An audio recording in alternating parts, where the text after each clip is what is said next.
Good evening, good morning, good afternoon, and thank you for coming back to my channel. Okay, I'm going to jump straight into this because it might be a little bit detailed and I don't really want it to be long, so here we go. Before I go on to my main topic, I wanted to talk about some toys. I don't know if parents are aware of these toys called LOL. I watched a Facebook clip, and it was this mother who was completely angry, outrageously, like just going for it. Why? Because she discovered that some of the LOL toys, they're like little mini dolls that she's been buying for her daughter. Some of them transform into some really disgusting characters. There was one that she dipped into water and the face became blue, like someone who'd been beaten up black and blue. And there was another one that was dipped into cold water, and it revealed some kind of, I don't know, some symbols that were just not right, like as a bikini type underwear, just something inappropriate for children. And she was really livid about it. And then there's this other toy. I'm trying to work out, I can't remember what the name of that toy is, but apparently there's a button, and every time it's not so much because there's a button, but where the button is placed.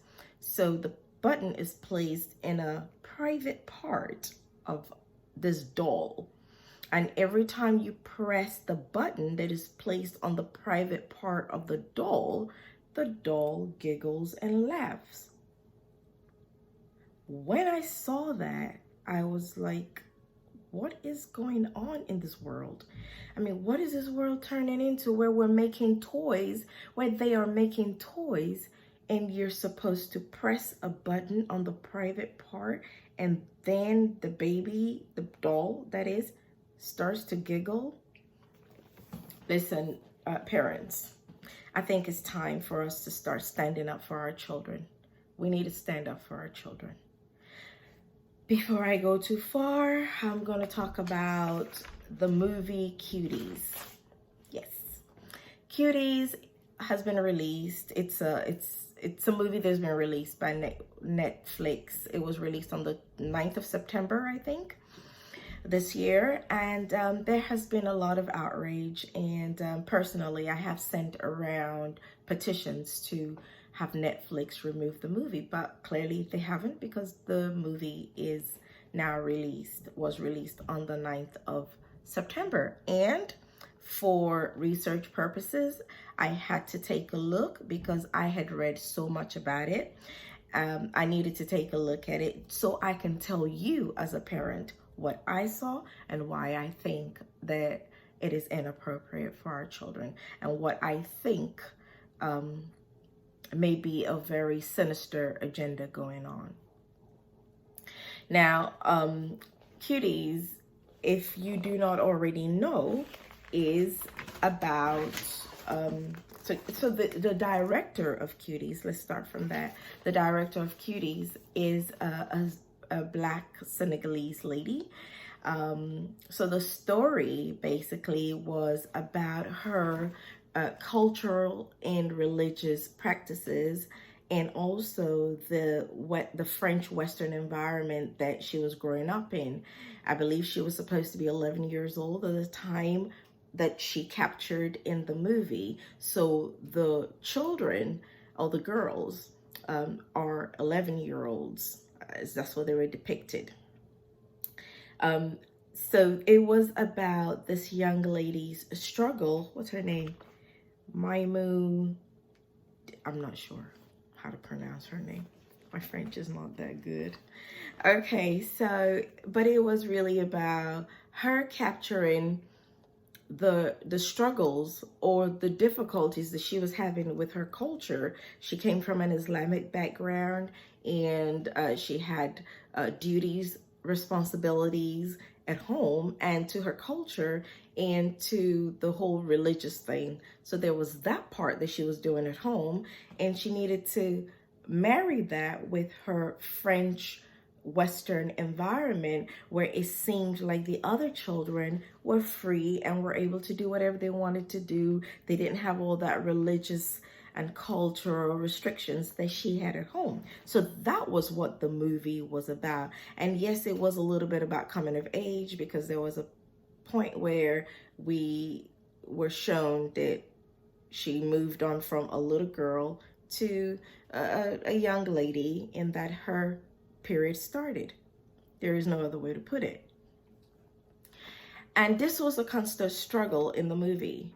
Now, where I can understand the struggles that she was having and wanting to show that and having to express how difficult it was, what I do not understand is why the scenes, the dance scenes, were so graphic. The dance scenes were so graphic. The children looked like strippers. They were dressed in the skimpiest outfit. They had 11-year-olds simulating sexual positions. The interesting thing about this movie, well, not interesting in that way, but interesting in the sense that this movie is about someone who was telling about her story when she was 11 years old. And yet in America, the rating for that movie is, I'm just trying to, just one second, I'm just going to get it now. The rating for the movie is NC-17, which I understand it means that you've got to be 18 or over to watch that movie. So I'm trying to get this straight. A movie was made with a bunch of 11-year-old girls, but you've got to be 18 to watch it. How does that make any sense? So it's clearly not for children. And if it's not for children, why is it that they've got children doing grown-up things? We've got to question these things, guys. We need to start to question why things are being done. Because let me just kind of remind you, or kind of give you an idea of what happens on a film set. If they want you to do a particular thing, somebody has to show you how it is you need to do it, especially if you're a child. They need to show you how it's done. You know, the close-up shots of the dances, of their body parts, you know, of them grinding. I need to read something out to you as well, because initially, this is how Netflix, their synopsis of the movie, I need to read it out. So Netflix said, they wrote for the synopsis, Amy, 11, becomes fascinated with a twerking dance crew.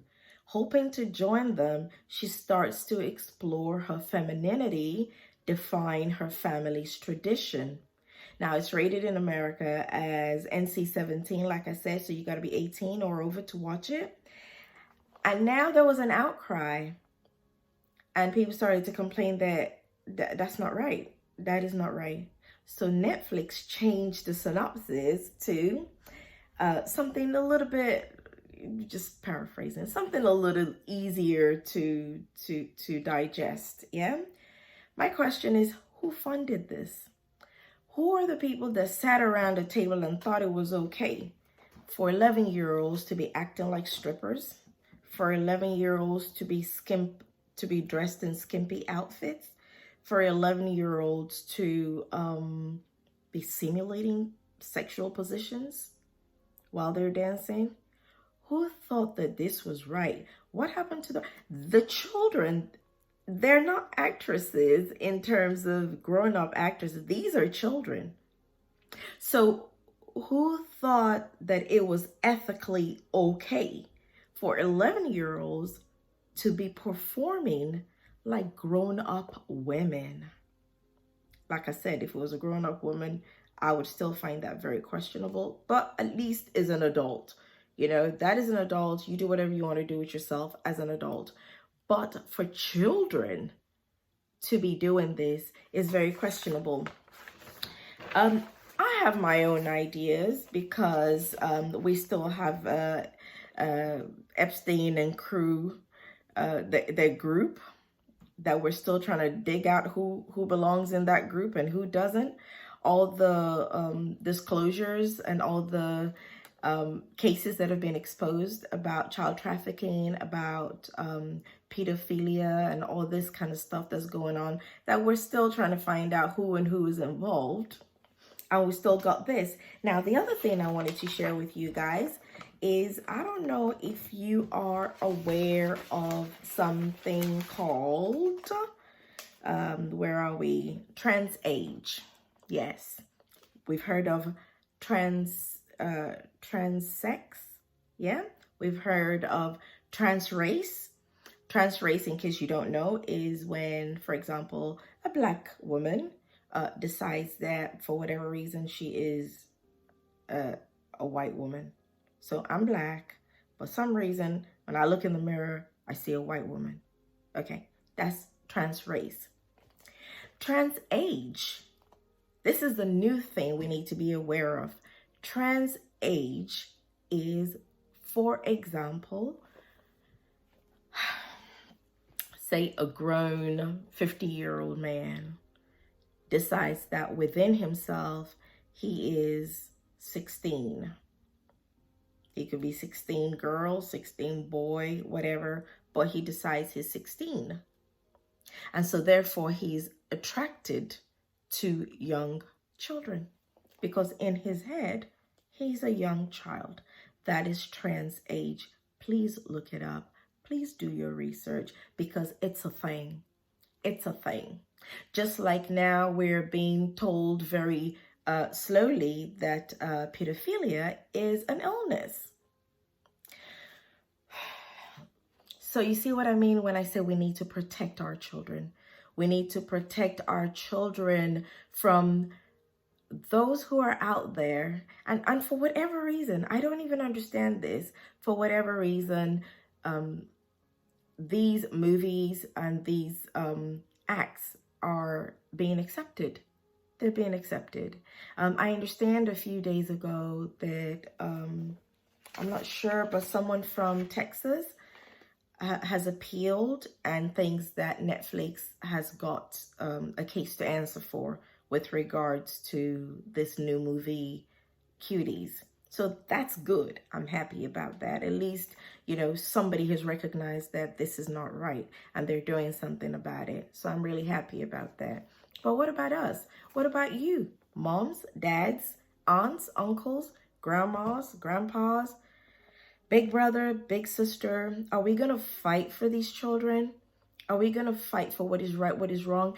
Every time we buy a toy that is inappropriate, are we going to make noise about it? Are we going to call them to order? Are we going to make the companies accountable for the things that they are making? It feels to me like they are making things to cater to pedophiles, really.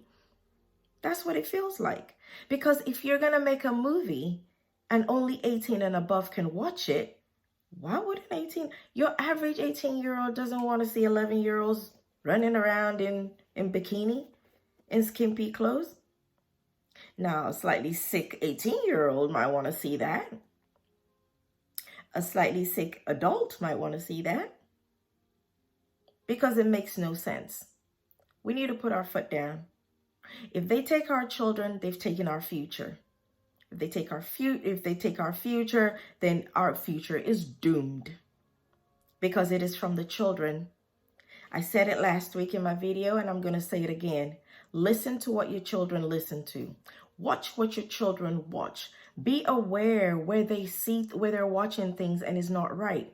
Because we need to stand up for them. They don't understand what's going on. They don't understand. They've got that gadget in their hand and they have access to everything. Like literally everything. Everything you're trying to hide from them, once they've got a phone, they've got access to it. And don't kid yourself. Just because your child doesn't have a phone does not mean that they're not seeing stuff. Because all it takes is for another friend to have a phone. So there really is no way to police these things, but we as parents need to fight for them. We need to confront companies. We need to make noise. We need to sign petitions. We need to gather and say no. When we see something that is dangerous for our children, when it's child exploitation, when it's child sexualization, we need to make noise about it. Because if we don't be surprised of the generation that's coming up. So let's fight for our children. Thank you for listening, and take good care of yourself. God bless you. Bye-bye.